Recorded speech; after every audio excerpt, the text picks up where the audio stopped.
നമസ്കാരം. ജന്മഭൂമിയിലേക്ക് സ്വാഗതം. മാൽദ്വീപിന് കൈത്താങ്ങുമായി ഭാരതം. 110 ദശലക്ഷം ഡോളറിന്റെ ജലശുചീകരണ പദ്ധതി നാടിന് സമർപ്പിച്ച് വിദേശകാര്യമന്ത്രി എസ് ജയശങ്കർ. 28 ദ്വീപുകളിലായി വ്യാപിച്ചിട്ടുള്ള പദ്ധതിക്ക് ധനസഹായം നൽകിയത് ഇന്ത്യയാണ്. ദ്വീപ് രാഷ്ട്രത്തിന് നൽകുന്ന പിന്തുണയ്ക്ക് ഇന്ത്യക്കും പ്രധാനമന്ത്രി നരേന്ദ്രമോദിക്കും പ്രസിഡന്റ് മുഹമ്മദ് മുയിസു നന്ദി അറിയിച്ചു. പദ്ധതി പ്രകാരം 32 ദ്വീപുകളിലേക്ക് കുടിവെള്ളം എത്തിക്കാനുള്ള 17 ദ്വീപുകളിലും മലിനജല സംവിധാനം ഏർപ്പെടുത്തുകയും ചെയ്തു. ഇന്ത്യയുടെ ഹർഘർ ജൽ, സ്വച്ഛ് ഭാരത് എന്നിവയുമായി സംയോജിപ്പിക്കുന്നതാണിത്. കാലാവസ്ഥാ വ്യതിയാനത്തെക്കുറിച്ച് ഇന്ത്യ ജാഗരൂകരാകണമെന്നും സമുദ്രനിരപ്പ് ഉയരുന്നതിൽ പ്രത്യേക ശ്രദ്ധ വേണമെന്നും വിദേശകാര്യമന്ത്രി മുന്നറിയിപ്പ് നൽകിയിട്ടുണ്ട്.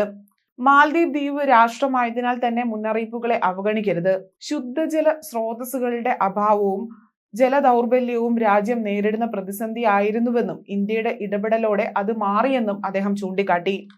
മാൽദ്വീപ് ജനതയുടെയും സർക്കാരിന്റെയും ആവശ്യങ്ങൾ നിറവേറ്റുന്നതിനാണ് മുൻഗണന നൽകുന്നതെന്നും ഇന്ത്യയും മാൽദ്വീപും തമ്മിലുള്ള വികസന പങ്കാളിത്തം രാജ്യത്തിന്റെ വികസനത്തിന് ആക്കം കൂട്ടുമെന്നും എസ് ജയശങ്കർ ഉദ്ഘാടനത്തിന് പിന്നാലെ പറഞ്ഞു. ഗ്രാന്റുകൾ, വായ്പകൾ, ശേഷി വർദ്ധിപ്പിക്കൽ, പരിശീലന സഹായം എന്നിവയുടെ മിശ്രിതമാണ് മാൽദ്വീപിനായുള്ള സഹായം. ഇനിയും ഏറെ പദ്ധതികൾ രാജ്യത്ത് നടപ്പിലാക്കുമെന്നും അദ്ദേഹം കൂട്ടിച്ചേർത്തു.